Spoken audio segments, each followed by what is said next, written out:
પૂજ્યભાઈ શ્રી શશીભાઈ द्वारा દેવલાલીમાં થયેલ તત્વચર્ચા સળંગ નંબર 80।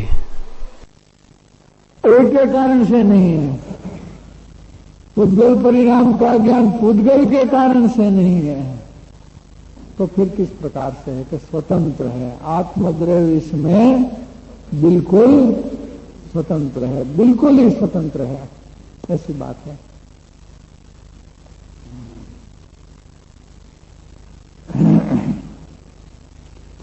आत्मद्रव्य स्वतंत्र व्यापक होने से आत्म परिणाम का यानी कि पुद्गल परिणाम के ज्ञान का करता है। पुद्गल परिणाम का करता नहीं है, लेकिन इस संबंधित ज्ञान का करता है, और वो स्वतंत्र रूप से करता है अपने ज्ञान को। उसमें पुद्गल का कोई हस्तक्षेप नहीं है। लेकिन पुद्गल का निमित्त तो सही ना। निमित्त माने क्या कि कुछ लेना देना नहीं। निमित्त से परतंत्रता का जिसको आभास होता है, उसको निमित्त का निमित्त के रूप में ज्ञान नहीं होता। फिर से निमित्त से वो क्या है, अज्ञान में ऐसी बात होती है कि इसके कारण से मुझे राग द्वेष होता है। क्या अपना राग द्वेष के लिए अज्ञानी क्या बोलता है, तो वो उनका कारण है। उसमें राग द्वेष होने में उनका अपना दोष का आरोप वो दूसरे पर लगाएगा हमेशा। वो पदार्थ की स्वतंत्रता को जानता नहीं है। यहां तो कहते हैं कि रागादि तो दूर रहो, दूसरे पदार्थ का ज्ञान भी स्वतंत्र रूप से आत्मा करता है, परतंत्र होकर कभी नहीं करता, एकदम स्वतंत्र है।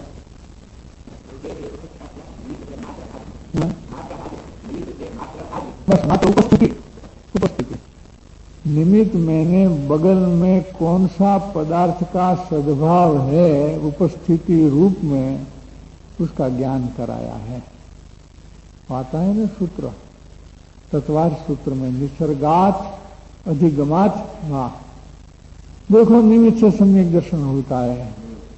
अधिगम मैंने निमित्त देवगुरु शास्त्र को देखो, देवगुरु शास्त्र से सम्यक दर्शन होता है कि नहीं। सम्यक दर्शन वो रूप आत्मा का परिणमन आत्मा स्वतंत्र करता है। उसमें किसी की उपस्थिति थी और किसी की नहीं थी, संयोग में उतना ज्ञान कराया है। तो जो निसर्ग है उसमें किसी की भी उपस्थिति नहीं थी में, और अधिगम में इसमें देवगुरु शास्त्रों में से किसकी उपस्थिति थी उसका ज्ञान कराया। तो उसमें भी मर्यादा रखी। तो सच्चे देवगुरु शास्त्र सत्पुरुष ही हो सकते हैं, उसके अलावा दूसरा कोई हो सकता नहीं। बस वो मर्यादा है। कोई अज्ञानी भी नहीं हो सकता, कुगुरु भी नहीं हो सकता, कुदे भी नहीं हो सकता। वो मर्यादा वहां निश्चित करनी है। लेकिन वहां निमित्त कर सम्यक दर्शन को करता है और आत्मा उसमें परतंत्र हुआ है, ऐसी कोई बात नहीं है। अब आगे कहते हैं कि पुद्गल परिणाम का ज्ञान वह व्यापक द्वारा स्वयं व्याप्य रूप होते होने से वो कर्म है। पुद्गल परिणाम का ज्ञान कर्म है और आत्मा उसका व्यापक है और स्वयं वो आत्मा का व्याप्य है। जो व्यापक का व्याप्य है उस तरह से दोनों को, ज्ञान और आत्मा को व्याप्य व्यापक यहां संबंध है। तथा इस प्रकार से ज्ञाता पुद्गल परिणाम का ज्ञान करता है, इसलिए ऐसा भी नहीं है कि पुद्गल परिणाम ज्ञाता का व्याप्य है। ज्ञाता पुद्गल परिणाम का ज्ञान करता है कि राग ऐसा हुआ, शरीर में ऐसी असाता हुई, इसलिए ऐसा हरगिज नहीं है कि पुद्गल परिणाम ज्ञाता का व्याप्य है। पुद्गल परिणाम है, उसमें नाता जो आत्मा है उसका व्यापकपना है वो बिल्कुल नहीं है। क्योंकि पुद्गल और आत्मा को निग नायक संबंध का व्यवहार मात्र क्या कहने का व्यवहार मात्र है। नीड नायक संबंध कहने का व्यवहार है, वास्तव में कोई संबंध है ही नहीं। ये तो व्यवहार मात्र, बोलने का व्यवहार मात्र है। पड़ोसी को हम कहते हैं कि हमारे वो अंकल है, क्या बोलते हैं, ये हमारे अंकल है। वास्तव में कोई पिताजी के भाई होते हैं, उसी को अंकल कहते हैं, या माता के भाई को मैटरनल अंकल कहते हैं। तो वो तो है नहीं कोई, ऐसी तो कोई बात है नहीं। लेकिन पड़ोस में रहते हैं तो व्यवहार तो करना पड़ेगा, बोलने का, तो बोलने का वो व्यवहार मात्र है। अंकल बोला वो तो बोलने का व्यवहार मात्र है, वास्तव में ऐसा कुछ है नहीं। आरोप किया, इस प्रकार का आरोप किया, वास्तव में ऐसा है नहीं। तो फिर कहा कि पड़ोसी है, इसलिए कहा। पड़ोसी भी नहीं है, वो बात नहीं है। इस तरह से ज्ञेय और ज्ञान पड़ोस में है, पड़ोस में नहीं है, सो बात नहीं है। लेकिन कोई लेना देना संबंध नहीं है, दोनों स्वतंत्र है। जी, उपचार कहो, आरोप कहो, व्यवहार मात्र कहो, सब एक ही बात है। उपचार का मतलब क्या है कि वास्तव में नहीं, उसी का नाम उपचार। वास्तव में जो नहीं है उसी का नाम उपचार। उसके सिवा उपचार कहां करेंगे। क्योंकि पुद्गल को और आत्मा को ज्ञेय संबंध का व्यवहार मात्र होने पर भी पुद्गल परिणाम जिसका निमित्त है, ऐसा जो ज्ञान, वही ज्ञाता का व्याप्य है। ज्ञाता का व्याप्य पुद्गल परिणाम नहीं है। भले ही व्यवहार हो, व्यवहार होने पर भी पुद्गल परिणाम जिसका निमित्त है, ऐसा जो ज्ञान, वो ज्ञान ज्ञाता का व्याप्य है। पुद्गल परिणाम ज्ञाता का व्याप्य बिल्कुल नहीं है।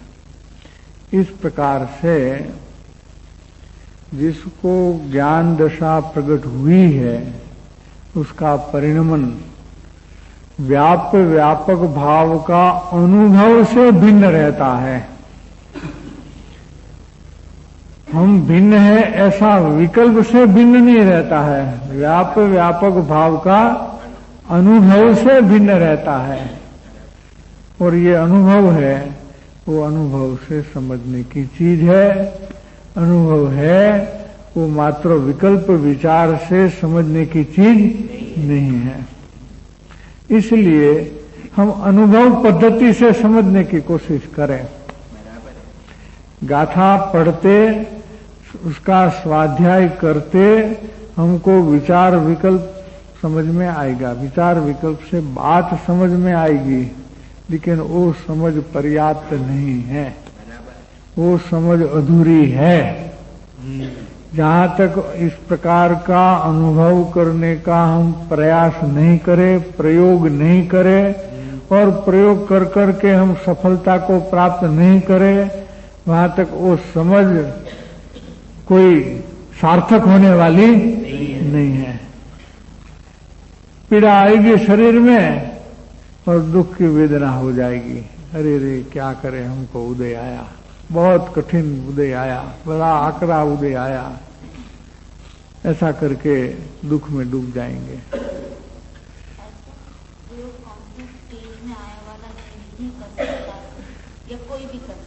नहीं, उसका भी कोई योग्यता होती है, जिस उसके लायक कोई स्टेज होता है कि जिसको पूर्णता के लक्ष्य से शुरुआत हुई हो मुमुक्षुता की, वो अपने आत्म स्वरूप की अपूर्व भावना में आ जाता है और शीघ्र ही आत्म कल्याण करने का उसका वेग संवेग चालू हो जाता है। वो अपना स्वरूप का अपने परिणमन का निजावलोकन करता है। वो अवलोकन के दौरान प्रयोग के स्टेज में आ सकता है।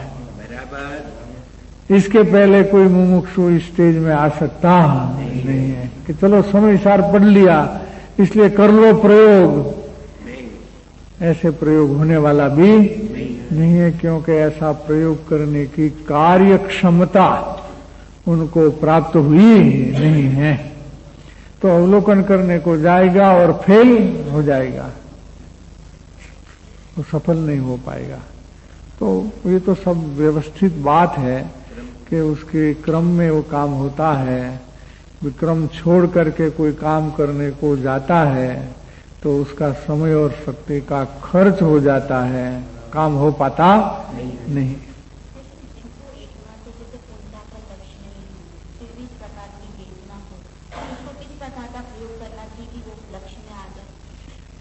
वेदना किस प्रकार की हो, असाता की वेदना।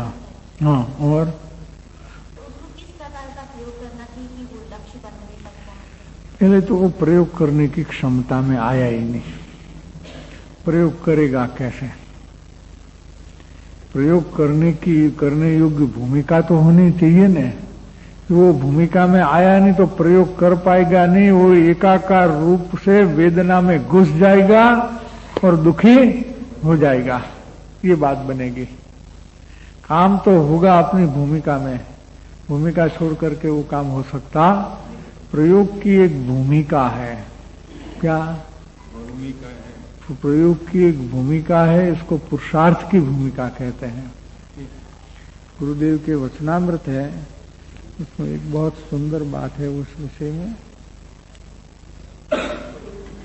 परमागम सार में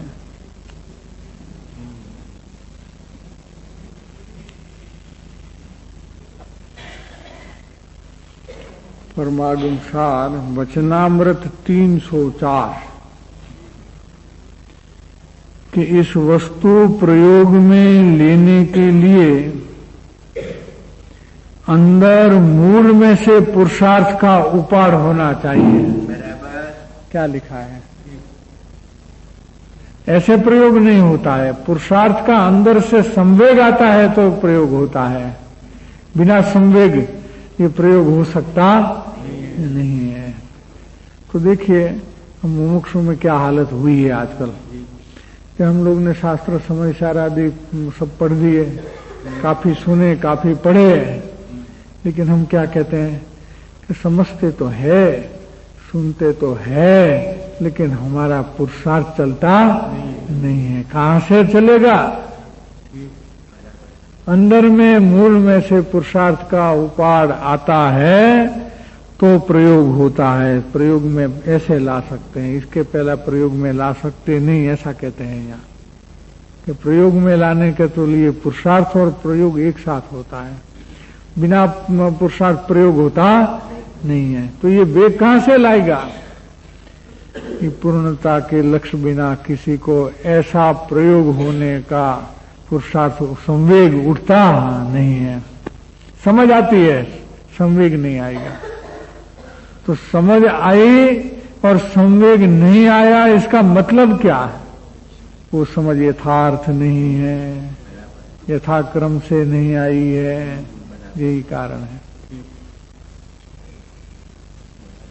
उसमें क्रम इसलिए क्रम तोड़ के करने को जाओगे होगा ही नहीं, हो सकता ही नहीं उसमें।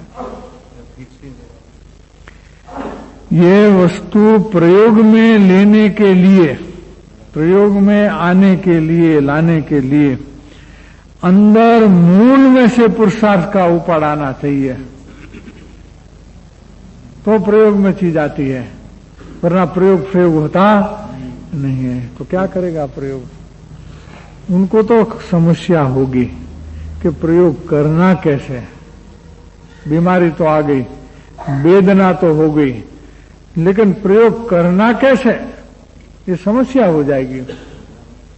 इसलिए हमारे यहाँ तत्व चर्चा है, तत्व की थ्योरी की चर्चा, थियोरेटिकल चर्चा है, लेकिन प्रयोग की चर्चा हमारे यहाँ आज नहीं है। इसका यही कारण है कि हमारे पास संवेग नहीं है। संवेग क्यों नहीं है? कि लक्ष्य नहीं है। लक्ष्य नहीं है तो बिना लक्ष्य फायरिंग इन द डार्क, अंधेरे में फायरिंग किया करो, अंधेरे में खुद का लगाओ, कुछ होने वाला नहीं है। गुरुदेव ने वो सूत्र दिया है, उसमें बहुत गंभीरता है। यहां से शुरुआत होती है। इसके पहले किसी की शुरुआत न हुई है न कभी किसी की होने वाली भी है, ऐसा समझ लेना। तो प्रयोग करेगा कहां से? प्रयोग हो ही नहीं सकता, ऐसी बात है। सब निरर्थक है उसकी तरह। हाँ, निरर्थक में तो वो है